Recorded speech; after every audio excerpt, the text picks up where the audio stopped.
This is a place where few travellers dare to tread. A place that's been locked in bloody conflict for more than 20 years.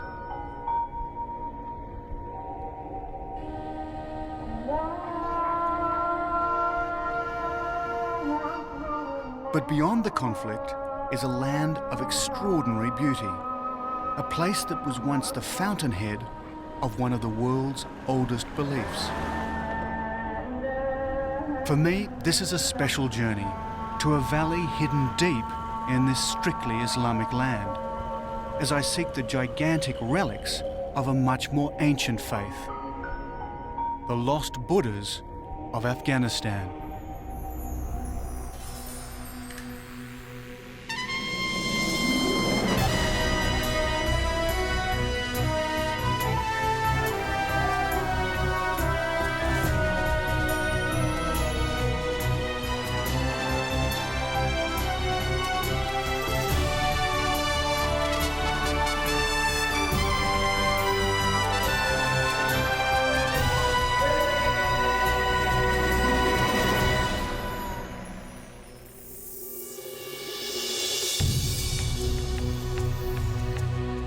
This is a picture of Afghanistan you've probably never seen. It's an ancient realm of extraordinary culture, landscape, and people.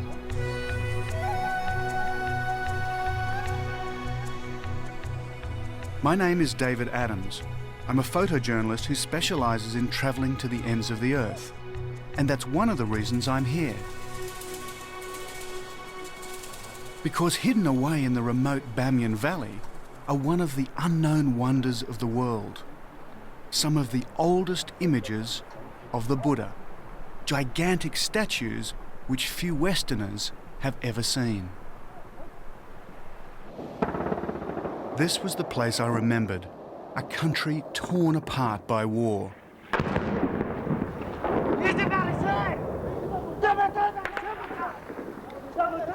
Five years ago, I was here as a freelance war correspondent.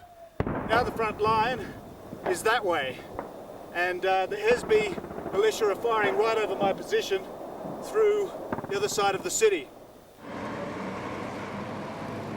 But I knew that beyond the bombs and the bigotry was a hidden treasure, a place from where an ancient religion took its creed to the world.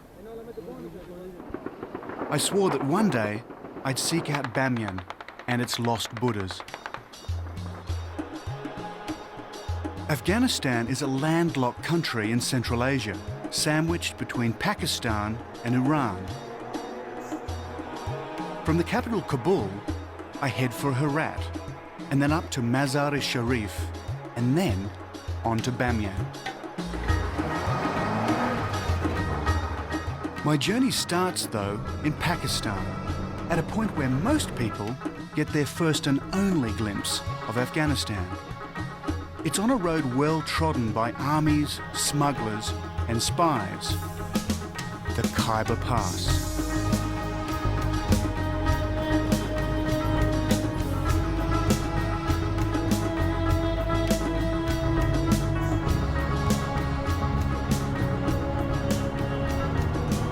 A bus takes me on the first leg of my journey, and for the first 40 miles, we pass through the tribal area, a region run by autonomous chieftains. As a Westerner, I must take an armed guard because kidnapping and banditry are rife here.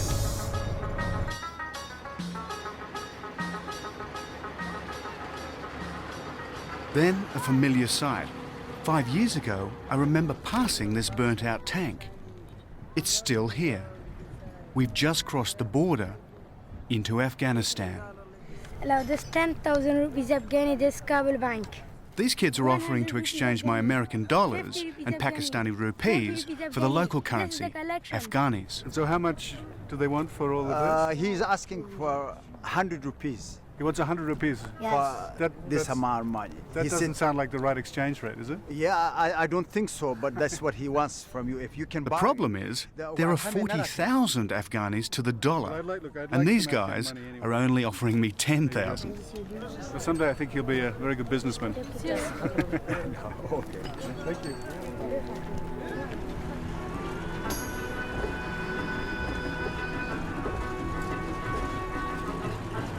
After being so pleasantly fleeced by the kids, I hire an old Russian army jeep at the border. With it comes my driver Aziz and the man who'd be my guide, Abdul. And off we set towards the spectacular Hindu Kush.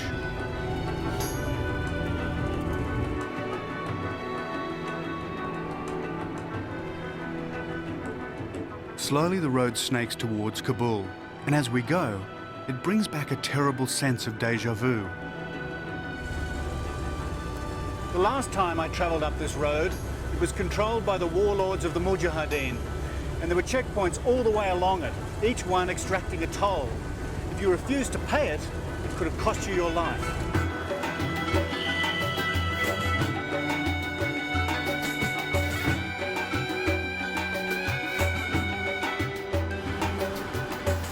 But for the moment, this part of Afghanistan is relatively peaceful.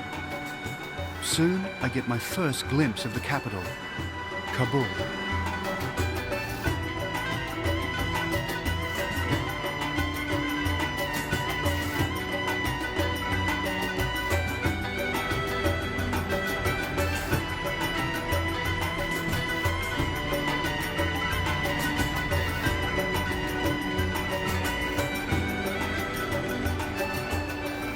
You don't have to go far to see evidence of war.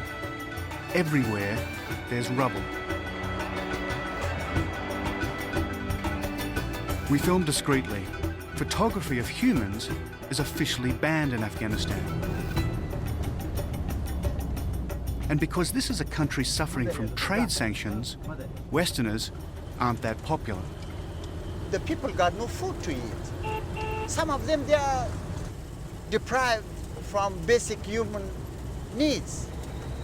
So of course they are not happy, and of course they are part of it. They are blaming the Western countries. So they feel totally abandoned by Yeah, the of course. international The community. people say we didn't commit any crime. Why they have to impose sanctions on us? In Kabul, the law only allows foreigners to stay in one hotel, and one hotel alone, the Continental. It's an ugly building, not improved by the ravages of war.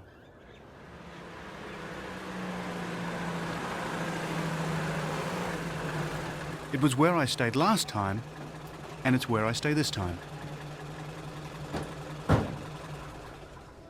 And what a lineup! One of the great tenets of Islam is that all visitors must be honoured, Hello. How are you? Good to see whatever you. their country Hi, how are or you? religion. Good. Hello. Hello. How are you?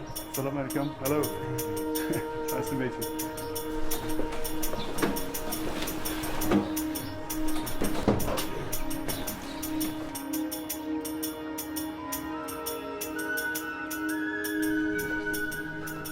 The plight of the Continental sums up Afghanistan.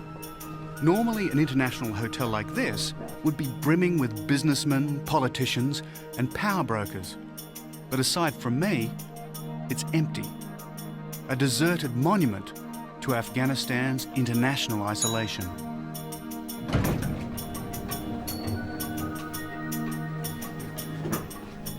After years of shelling, many of the windows are still covered in plastic. There's a shortage of glass. And I'm glad that I wasn't here when these rounds hit.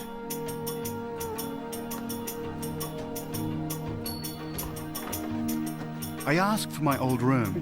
It's of course no problem. I've got the pick of the hotel.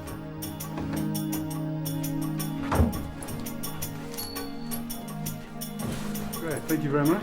Thank you, sir. That's great. Thank you very much. And it's still got the best view in town.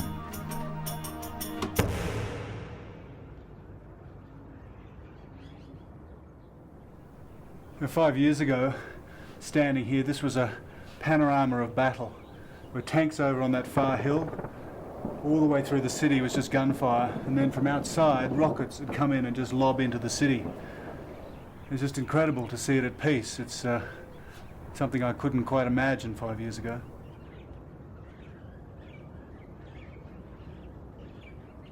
But I want to go back to where I was as a correspondent, the front line.